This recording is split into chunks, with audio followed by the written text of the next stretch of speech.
Welcome to all of you guys. This is Kailash Sharma and you are watching online platform of Kalp Career Institute.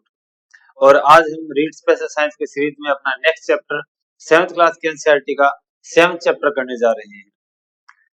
और last videos में आपने देखा कि अपने लिए काफी इंपॉर्टेंट मटेरियल जो है वो आ रहा है रीड मैथ साइंस के व्यू से। मेंस जो होगा उसके व्यू से भी अपने पास काफी इंपॉर्टेंट इंफॉर्मेशन और डेटा अपने को मिल रहा है। तो हम अपने नेक्स्ट चैप्टर को स्टार्ट करते हैं और उम्मीद करता हूं कि आपने रजिस्टर और पेन ले लिया होगा। अपने को करना क्या है, जितनी भी इंफॉर्मेशन इंपॉर्टेंट हो जो मैं आपको बता रहा हूं वो आपको सारी राइट डाउन करनी है, यानी कि उसके नोट्स बनाने हैं जो मैक्सिमम आधे पेज तक रहने वाले हैं। इतनी ही इंफॉर्मेशन इनमें से आती है। जैसे जैसे लेवल बढ़ेगा क्लासेस का वैसे वैसे अपने पास इंफॉर्मेशन और डेटा बढ़ती जाएगी ताकि हम इनको बार बार रिवाइज कर सकें, इसलिए इनके नोट्स बनाने हैं। दूसरा ये कि मैं जितनी बार किसी चीज को रिवाइज कर रहा हूँ, बार बार बोल रहा हूँ, आपको भी मेरे साथ बोलना है ताकि विद इन क्लास 70 to 80% या 80 to 90% क्लास का आपको लर्न हो जाए और आपको रिवीजन की बहुत ही कम नीड हो। रिवीजन के टाइम आपको प्रॉब्लम ना हो, बाकी रिवीजन तो करना ही करना है। चलिए दोस्तों स्टार्ट करते हैं। अपना लेसन है प्रकृति में उष्मा का स्थानांतरण। प्रकृति में उष्मा का स्थानांतरण। उष्मा यानी दोस्तों हीट। उष्मा यानी दोस्तों हीट। हीट एक जगह से दूसरी जगह कैसे पास होती है, हमने देखा है कि जिसमें से हीट पास हो, जिसमें से कोई ऐसा कोई भी पदार्थ है जिसमें से हीट एक जगह से दूसरी जगह जा सके, उसे हम हीट के क्या कहते हैं, उष्मा के चालक कहते हैं या फिर सुचालक भी कहा जा सकता है, एक ही बात है। और अगर जिनमें से प्रवाहित नहीं हो उन्हें क्या बोला जाता है, कुचालक बोला जाता है। क्या बोला जाता है दोस्तों, कुचालक बोला जाता है। यहाँ स्टार्टिंग में पेमा और पाल्डेन की कोई बात चल रही है। उन्होंने क्या कहा है कि केरल के अंदर सर्दियों के दिनों में गर्मी ज्यादा होती है, जबकि गंगटोक जहां ये रह रहे हैं सिक्किम के पास, वहां क्या है, कम है। ऐसा क्यों? ऐसा इसी वजह से है क्योंकि केरल जो है वो अत्यंत उष्ण और आर्द्र है, क्योंकि वो किसके नजदीक है, भूमध्य रेखा का प्रभाव सूर्य का सीधा पड़ता है, वो सूर्य के भूमध्य रेखा के नजदीक है, इस वजह से वहां ऐसी कहानी है। चलिए दोस्तों आगे हम देखते हैं। धातु के ही पात्र का उपयोग किया जाता है, इसलिए किया जाता है क्योंकि वो सुचालक होते हैं। नेक्स्ट पेज पे देखते हैं दोस्तों। हमारे लिए इस पेज पे हमारे पास कोई जानकारी नहीं है, ये एक एग्जांपल दे रखा है, हम इसकी बात कर लेते हैं। ये जो मेथड दे रखा है इसके अंदर ये क्या है, तिलियां लगा रखी है, इन तिलियों को चिपका रखा है मोम के साथ। किसके साथ है, मोम के साथ। और ये लोहे की क्लिप है या धातु की पट्टी कह सकते हो। हमने इसको जलाना स्टार्ट किया, गर्म करना स्टार्ट किया, यहां से ये गर्म होना स्टार्ट होगा। ये जो हीट है वो आगे बढ़ती जाएगी, क्या होती जाएगी, आगे बढ़ती जाएगी। जैसे जैसे आगे बढ़ेगी वैसे वैसे ये मोम क्या हो जाएगा, पिघल जाएगा।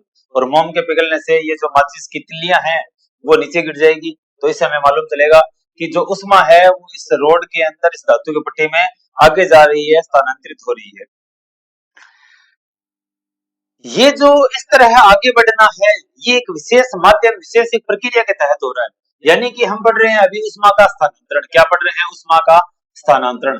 मैं आपको पहले थोड़ी सी जानकारी बता दूं ताकि आगे बढ़ने में हमें आसान रहेगा। उष्मा का स्थानांतरण जो है वो तीन तरह से होता है। कितने तरह से होता है, तीन तरह से।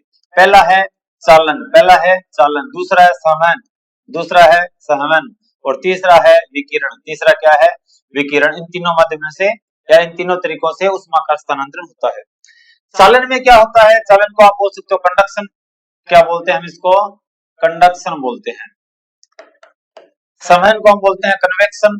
क्या बोलते हैं, कन्वेक्शन। क्या बोलते हैं हम, कन्वेक्शन बोलते हैं। और विकिरण को हम बोलते हैं क्या, इस मेथड को बोला जाता है रेडिएशन। क्या बोला जाता है, रेडिएशन बोला जाता है। सबसे पहले हम बात करते हैं किसकी, चालन की बात करते हैं। चालन में क्या होता है, वास्तव में चालन में जो पदार्थ के कण हैं, पार्टिकल्स है, वो मूव नहीं करते आगे। जैसे कि धातु की पट्टी में हमने देखा लोहे के कण जो वो आगे नहीं जा रहे, खुद आगे नहीं जा रहे, बल्कि जब एक लोहे का कण, जैसे कि ये पूरी पट्टी है, लोहे के पार्टिकल जब यहाँ से हीट हो जाते हैं, गर्म हो जाते हैं, तो वो अपनी हीट आगे वाले को ट्रांसफर कर देते हैं।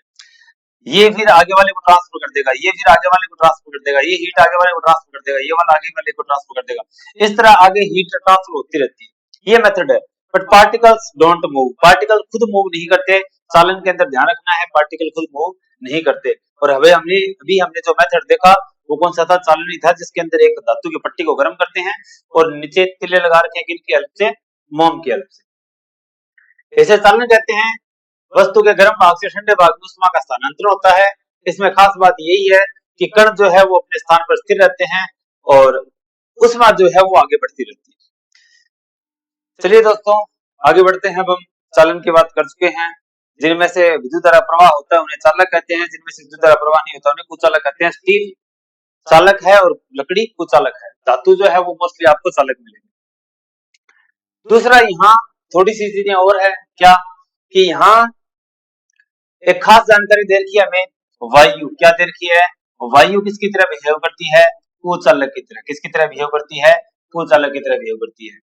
ये जो ऊन वगैरह के कपड़े जो होते हैं ये क्या करते हैं, अपने छिद्र के अंदर, जो इनके अंदर बीच में छिद्र होते हैं उनमें किसको फंसा लेते हैं, इस वायु को फंसा लेते हैं।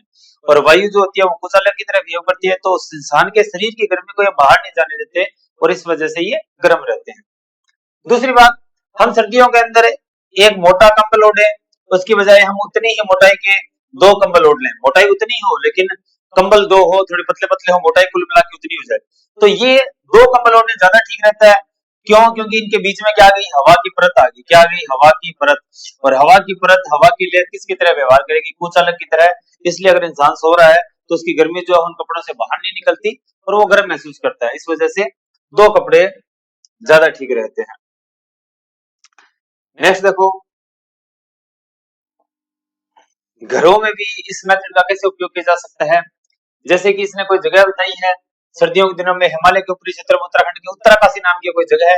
इन्होंने क्या किया, इन्होंने कहा है कि गर्म रखने के लिए लकड़ी की दो परतों के बीच में गोबर और मृदा का घोल का उपयोग कर लिया जाता है। और ये दोनों ही क्या होते हैं, कुचालक होते हैं। गोबर और मृदा अगर बीच में रहेगी तो उसमें बाहर नहीं जाएगी, घर जो है वो क्या रहता है, गर्म रहता है। ये बात हो रही है ठंडे इलाकों में, जैसे हिमालय वगैरह है। नेक्स्ट जो है वो आया है क्या, संवहन। दूसरी बात, यहाँ बीच में छोटी सी जानकारी दे रखी है कि गर्म होने के बाद चीजें क्या होती है, हल्की होती है। गर्म चीजें क्या होती है, हल्की होती है। जैसे कि धुआं है, हवा है, ये क्या होती है, हल्की होती है। इस वजह से ये क्या होती है, ऊपर उठती है। क्या होती है, ऊपर उठती है। इसी वजह से जो धुआं है, धुआं वास्तव में क्या है, धुआं वास्तव में गैसेस का और कई सारे सॉलिड पार्टिकल्स का मिक्सचर है। ये गर्म होता है तो इस वजह से ये ऊपर उठता है। कहाँ उठता है, ऊपर उठता है, गर्म होने की वजह से। नेक्स्ट अपना मेथड है संवहन। संवहन क्या होता है, संवहन के अंदर भी जाएगी तो उष्मा ही एक जगह से दूसरी जगह, जाएगी तो उष्मा ही एक जगह से दूसरी जगह, लेकिन यहाँ पार्टिकल खुद जाते हैं, पार्टिकल खुद मूव करते हैं दूसरी जगह। कैसे? जैसे कि अभी हमने धुएं में देखा, धुएं में क्या होता है कि वो पार्टिकल जो है, जो धुएं के, वो पार्टिकल जो है वो धुएं के, वो खुद ऊपर उठते हैं, वो खुद ऊपर उठते हैं। जैसे कि एग्जाम्पल के तौर पे इन्होंने बता भी रखा था, एक कोई कप है, एक कोई क्या है, हमने लकड़ी के कप बना रखे हैं, उनको बहुत ही स्मॉल सेंसेस के लिए भी जो उपयुक्त हो ऐसी कोई तराजू में रख रखा है। और एक को अगर गर्म करते हैं तो ऊपर उठना स्टार्ट हो जाता है, दूसरे वाला नीचे आना स्टार्ट हो जाता है तराजू के अंदर। एक तरफ वाले के अब नीचे हमने मोमबत्ती लगा दी, क्यों, हल्का हो रहा है, हल्का होने की वजह से ऊपर उठेगा। गुब्बारा जो है, इस गुब्बारे को अगर हम धूप में रखेंगे तो धूप में रखेंगे तो उसको क्या मिलेगी, एनर्जी मिलेगी। एनर्जी मिलने से वो फैलेगा, फैलने से गुब्बारा मोटा होता जाएगा और अंत में फूट जाता है। ये चीजें हमें ध्यान में होनी चाहिए। संवहन में क्या होता है, संवहन में पार्टिकल्स खुद मूव करते हैं, पार्टिकल्स खुद मूव करते हैं। जैसे कि हम बात करते हैं जल की, किसकी बात करते हैं हम, जल की। जल के अंदर कैसे गर्म होती है चीजें, ये हम देख लेते हैं। ये आ भी गया, जैसे कि हमने क्या कर रखा है, ये कोई बड़ा पात्र रख रखा है और इस पात्र को हम क्या कर रहे हैं, हीट दे रहे हैं और गर्म करवा रहे हैं। इस जल को बॉईल करना स्टार्ट करवा दिया, हीट करना स्टार्ट कर दिया। अब होगा क्या, हीट सबसे पहले यहाँ इन पार्टिकल्स को मिल रही है, इन पार्टिकल्स को एनर्जी मिल रही है। जैसे इन पार्टिकल्स को एनर्जी मिलना स्टार्ट होगी तो ये क्या हो जाएंगे, लाइट वेट हो जाएंगे। ये क्या हो जाएंगे, लाइट वेट हो जाएंगे। अभी जब लाइट वेट हो जाएंगे तो ये कहाँ उठ जाएंगे, ऊपर। कहाँ चले जाएंगे, ऊपर चले जाएंगे। अभी जब ऊपर चले गए तो नीचे वाला स्पेस तो खाली हो गया और खाली रह नहीं पाएगा, तो ये साइड वाले पार्टिकल्स यहाँ आ जाते हैं। अब ये साइड वाले पार्टिकल्स यहाँ आ गए तो इनको भी थोड़ी देर में हीट मिलेगी, क्योंकि एनर्जी तो कंटिन्यू दे रहे हैं अपने, गर्म कर रहे हैं। तो ये वापस उठना स्टार्ट हो गए, ये ऊपर उठ जाएंगे, फिर साइड वाले आते जाएंगे। तो इस तरह ये एक तरह से प्रोसेस चलती रहेगी। ऐसे इस तरह से ये प्रोसेस क्या होती रहेगी, चलती रहेगी। इसे ही संवहन कहते हैं। क्या कहते हैं, इसे संवहन कहते हैं। तो पानी गर्म जिस माध्यम से होता है वो संवहन से होता है, जो हवा वगैरह गर्म हो रही है वो भी संवहन से होती है।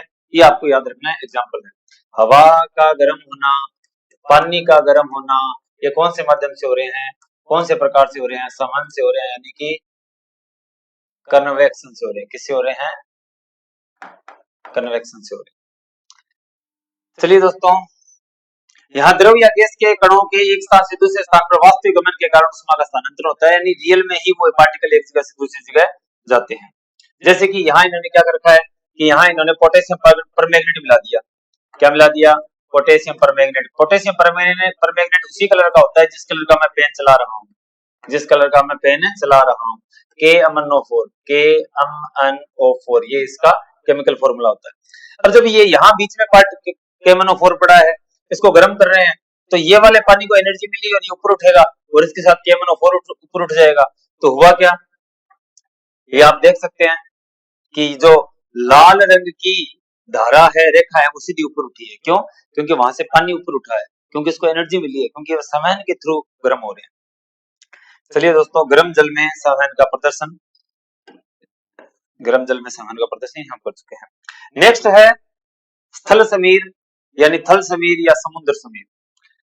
थल समीर और समुद्र समीर क्या है हम देख लेते हैं। हम देखते हैं पहले समुद्र समीर। समुद्र समीर क्या होती है? समीर यानी हवा, दूसरी थल समीर। इससे पहले हमें यह जानना पड़ेगा कि जो मिट्टी है, मिट्टी गर्म भी बहुत जल्दी होती है और ठंडी भी बहुत जल्दी होती है। गर्म भी जल्दी और ठंडी भी जल्दी। दूसरा पानी। पानी सामान्य गर्म, सामान्य ठंडा। सामान्य गति से गर्म होता है और सामान्य गति से ही ठंडा होता है। सामान्य गति से गर्म होता है और सामान्य गति से क्या होता है? ठंडा होता है। ये ध्यान रखना चाहिए। तो इसी पे ही ये समुद्र समीर और ये थल समीर की कहानी है। समुद्र समीर यानी समुद्र से हवा का आना, समुद्र से हवा का आना। क्या होता है कि जब अपने बात करते हैं दिन की और रात की, दिन के समय की और कौन से समय की? रात के समय की। कौन से समय? लाइट की वजह से थोड़ा इश्यू हो गया, इसलिए हम इसको थोड़ा सा दोबारा देख लेते हैं। हमें बात करनी है समुद्र समीर की और किसकी? थल समीर की। किसकी? थल समीर की। अच्छा, इनको जानने से पहले अगर कुछ ऐसा है कि जो मैं पहले 1-2 मिनट पहले रिवाइज कर चुका हूं तो वो आप देख लेना। यहाँ हमें दो चीजें ध्यान रखनी पड़ेगी। पहले तो किसकी? मिट्टी की।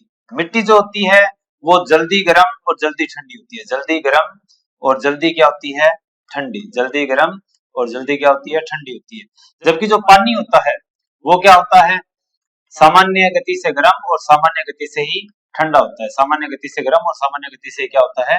ठंडा होता है। अब देखो दोस्तों, कहानी क्या है। दिन के समय में क्या होता है? दिन के समय में यूं रहता है कि क्या होगा? सूरज तप रहा होगा। सूरज तप रहा होगा, सूरज की गर्मी जो है वो दोनों पे आएगी। किस पे? मिट्टी पे भी और पानी पे भी। मिट्टी पे भी और पानी पे भी। पानी यानी समुद्र पे। अब मिट्टी जो है वो तो जल्दी गर्म हो जाएगी। मिट्टी जो है वो क्या हो जाएगी? जल्दी गर्म हो जाएगी। मिट्टी तो जल्दी गर्म हो जाएगी और पानी जो है वो सामान्य गर्म होगा गति से, तो इसको गर्म होने में टाइम लगेगा। तो मिट्टी अगर जल्दी गर्म होगी, जल्दी यानी पहले गर्म, और ये क्या रहेगा फिर? तुलनात्मक ठंडा। तुलनात्मक क्या रहेगा? ठंडा रहेगा। अब गर्म होने से यहाँ हवा गर्म होगी। क्या होगी? हवा गर्म होगी और ऊपर उठेगी। क्या होगी? ऊपर उठेगी। हवा गर्म होने से ऊपर उठेगी तो ये वाला स्पेस क्या हो जाएगा? खाली रह जाएगा। और फिर समुद्र से हवाएं चल के कहाँ आएगी? थल की ओर आएगी। कहाँ आएगी? थल की ओर। क्यों? क्योंकि यहाँ ठंडा है टेम्परेचर, इस वजह से हवा जो गर्म नहीं हुई वो ऊपर नहीं गई, वो इसकी बजाय कहाँ है? नीचे ही है। और यहाँ मिट्टी जो है वो जल्दी गर्म होने से कहाँ चली गई? उसकी हवा जो ज्यादा गर्म हो गई, कहाँ चलेगी? ऊपर चलेगी। तो इस वजह से थल से हवा आती है किसकी ओर? सॉरी, पानी से समुद्र से हवा आती है किसकी ओर? थल की ओर। पानी से समुद्र से हवा आ रही है थल की ओर, इसलिए इसको क्या कहते हैं? समुद्र समीर। कब होती है? दिन में। कब होती है? दिन में। अब हम बात करते हैं थल समीर की। थल समीर कब रहती है? रात को। कैसे मालूम चलेगा? देखना कि रात को क्या होगा? सूरज तो होगा नहीं। सूरज नहीं होगा तो मिट्टी वाला जो भाग है, थल जो भाग है, वो तो जल्दी ठंडा हो जाएगा। क्या हो जाएगा? जल्दी ठंडा हो जाएगा। लेकिन जो समुद्र है, क्या? समुद्र, ये उतनी गति से ठंडे नहीं होते, तो ये तुलनात्मक क्या रहेंगे? गर्म। तुलनात्मक क्या रहेंगे? गर्म, क्योंकि पानी है। पानी क्या होता है? सामान्य गति से क्या होगा? ठंडा। सामान्य गति से क्या होगा? ठंडा होगा। तो ये समुद्र वाला भाग क्या है? गर्म है। और मिट्टी वाला भाग, थल वाला भाग क्या है? ठंडा। अगर ये वाला भाग गर्म है तो हवा भी क्या होगी? गर्म। हवा भी क्या होगी? गर्म। और हवा गर्म होने से क्या होगी? हवा हल्की होगी और कहाँ उठेगी? ऊपर उठेगी। कहाँ उठेगी? ऊपर उठेगी। तो ये वाला स्पेस क्या रहेगा? नीचे वाला खाली रहेगा। लेकिन यहाँ भी तो हवा क्या है? ठंडी है, टेम्परेचर कम है, तो इस वजह से यहाँ से हवा यहाँ समुद्र की ओर बहना स्टार्ट कर देगी। थल से हवा समुद्र की ओर आ रही है, इसको बोलते हैं थल समीर। और ये काम कब होता है? रात में होता है। जो समुद्र के किनारे रहते हैं उनको मालूम, वो काफी इस बात का पता कर सकते हैं कि उनका दिन और रात में क्या होती है, हवाएं जो है उनकी दिशा बदल जाती है। रात के समय यह प्रक्रिया विपरीत हो जाती है। तो आपको समझ में आ गया होगा। बस बहुत आसान सा कॉन्सेप्ट है, पजल नहीं होना इसके। स्थल समीर भी हम कर चुके हैं, दिन और रात के समय में चीजें हो जाती है। अब उसके बाद है विकिरण। विकिरण के लिए क्या है? देखो, हमने पहले पढ़ा चालन। चालन के अंदर पार्टिकल्स जो है वो खुद मूव नहीं करते, हीट मूव करती है। दूसरा हमने पढ़ा संवहन, कन्वेक्शन। उसके अंदर क्या होता है कि पार्टिकल्स जो है वो खुद मूव करते हैं, पार्टिकल्स खुद मूव करते हैं। नेक्स्ट थर्ड क्या स्टेप है? थर्ड है अपने पास है विकिरण। विकिरण में उष्मा का एक जगह से दूसरी जगह तक जाने के लिए कोई भी माध्यम की आवश्यकता नहीं होती। माध्यम की आवश्यकता नहीं होती। माध्यम की आवश्यकता नहीं होती। जैसे कि अब सर्दियों के दिनों में देखना कि चूल्हा दूर जल रहा है अपने थोड़े से, और वहां से हमारे पास क्या आ रही है? गर्मी आ रही है। ये विकिरण के माध्यम से। किसके माध्यम से? विकिरण। सूरज से धरती तक गर्मी आ रही है, ये किसके माध्यम से? विकिरण के माध्यम से। विकिरण में माध्यम की आवश्यकता नहीं है। माध्यम की आवश्यकता, माध्यम की आवश्यकता नहीं है। चलिए दोस्तों, ये हो चुका है अपना, पढ़ चुके हैं। सर्दियों में श्वेत तथा हल्के रंग के गर्मियों में क्यों बने जाते हैं? श्वेत रंग जो है वो एनर्जी को क्या होता है? हल्के रंग अधिकांश उष्मा को परावर्तित कर देते हैं, एब्जॉर्ब नहीं करते, वो एनर्जी को एब्जॉर्ब नहीं करते। जबकि ये जो बाहरी या फिर आप कह सकते हो गहरे रंग के जो वस्त्र होते हैं, गहरे रंग होते हैं, ये एनर्जी को एब्जॉर्ब करते हैं। इस वजह से गर्मी ज्यादा लगती है, एनर्जी उनमें फंस के रह जाती है। 3 प्रकार है चालन, संवहन, विकिरण। और यहाँ देखो, अब पात्र में पानी जो गर्म हो रहा है, यहाँ सबसे पहले यहाँ से जो गर्मी है इस पात्र को मिल रही है। ये मिल रही है किसकी हेल्प से? चालन की हेल्प से। किसकी हेल्प से? सॉरी, ये जो गर्म हो रहा है खुद पात्र, वो किसकी वजह से गर्म हो रहा है? चालन की वजह से, क्योंकि इसके अंदर पार्टिकल मूव नहीं कर रहे। फिर पानी का गर्म होना, पानी जो गर्म हो रहा है वो हो रहा है किसकी हेल्प से? संवहन की हेल्प से। पानी संवहन की हेल्प से होता है। और जब हम पास खड़े रहते हैं हमारे तक उष्मा आती है, वो किसकी हेल्प से होता है? वो होता है विकिरण की हेल्प से। चालन विधि में उष्मा प्राप्त करने कण दूसरे कण में उष्मा स्थानांतरित करता है, खुद नहीं चलता। संवहन में उष्मा के कण खुद गति करते हैं। चालन और संवहन के लिए माध्यम का आवश्यक होना चाहिए, जबकि विकिरण में माध्यम की आवश्यकता नहीं होती। उष्मा खुद एक जगह से दूसरी जगह गमन करती है। उष्मा एक जगह से दूसरी जगह खुद गमन करती है, खुद मूव करती है। इस बात का ध्यान रखना। यहाँ भी यही कहानी है। यहाँ इससे अब ये जो वो है सर्दियों में कमरे को गर्म रखने वाला जुगाड़, जब यहाँ कोई आदमी खड़ा है, जब इसके पास ये हीट आ रही है, तो ये कौन से मेथड से आ रही है? विकिरण से आ रही है। किससे आ रही है? विकिरण से आ रही है। ये जो गर्म हो रहा है, पात्र जो गर्म हो रहा है, ये चालन से हो रहा है। किससे हो रहा है? चालन से। और चालन के बाद जब अंदर कुछ भी बन रहा है, वो किसकी वजह से गर्म हो रहा है? संवहन की वजह से। तीनों ही प्रक्रम शामिल है। नेक्स्ट, जल चक्र। जल चक्र में दोस्तों बहुत आसान बात है, सामान्य सी चीजें, ये तो आप इस पे देख के बता सकते हो कि यहाँ से क्या होता है, समुद्र के पानी के ऊपर ये जब गिरती है, धूप गिरती है, तो ये पानी क्या बना लेता है? वाष्प बना लेता है। वाष्प बना लेता है, ऊपर इसका संघनन होता है, यानी गैस जो लिक्विड में आना स्टार्ट होता है। फिर ये हवा के साथ आगे बहते हैं और यहाँ के बाद वर्षण यानी वर्षा कर देते हैं। ये पानी नीचे गिरता है और नीचे गिरने के बाद यहाँ ये पानी अलग अलग झीलों में जम गया, या फिर पानी नदियों के थ्रू समुद्र में वापस आ गया, या फिर यहाँ से भी वाष्प उत्सर्जन वापस होता है और यहाँ से भी वाष्प उत्सर्जन वापस होता है। ये चक्कर चलता रहता है, इसे ही जल चक्र कहा जाता है। याद ये रख लेना दोस्तों, बादल के निर्माण में जितनी भूमिका जल की है, उतनी ही भूमिका मिट्टी की भी है। मिट्टी के धूल के कणों के आसपास ही आके संघनित होते हैं जल के कण और बादल बनते हैं। ये जल चक्र दोस्तों। भूमि में पानी रिस भी जाता है, वो रिसता है तो उसे क्या कहते हैं, अंतःस्यंदन। क्या कहते हैं, अंतःस्यंदन किसको कहते हैं कि पानी का नीचे चले जाना। मृदा है सामान्य, बालू है और बजरी है। बजरी के कण सबसे मोटे, बजरी के कण सबसे बड़े, बालू के कण उससे छोटे और मृदा के कण उससे छोटे। जब कण बहुत छोटे हैं तो उनके पास में जगह बहुत कम है, बीच में छोटे छोटे कण है तो उनके बीच में बहुत कम जगह होगी, इस वजह से पानी भी उतनी मुश्किल से जाएगा। तो सबसे कम अतःस्यंदन पानी, अतःस्यंदन इसमें होता है, यानी सबसे कम पानी नीचे जाना। उससे ज्यादा इसमें जाता है, बालू के कण थोड़े और मोटे होते हैं, बजरी के कण बहुत ज्यादा मोटे होते हैं, इस वजह से पानी बहुत ही जल्दी नीचे जाएगा। और इस तरह पानी के नीचे जाने की जो प्रक्रिया है उसे क्या बोलते हैं, अंतःस्यंदन बोलते हैं। क्या बोलते हैं, अतःस्यंदन बोलते हैं। और यहाँ कुछ भी नहीं है दोस्तों, इस पेज पे जानकारी के नाम पे अतःस्यंदन, अतःस्यंदन हम पढ़ चुके हैं।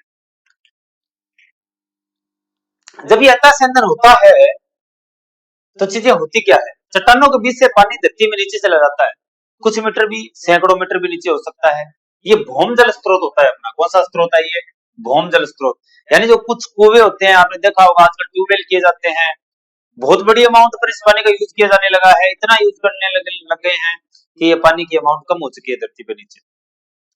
अच्छा, अब ये इस तरह की लेयर आपको दिखाई देगी, ये है देखो, इस तरह पानी आता है, ये रहा, ये जो खाली जगह होती है बीच में, ये पानी, ये कण जितने ज्यादा बड़े होंगे ये जगह उतनी ज्यादा होगी, उतना ही जल्दी नीचे आएगा, जैसे बजरी में। और अगर छोटे कंकड़ बीच में से फंस गए तो पानी के आने की संभावना कम हो जाती है। ये रहा,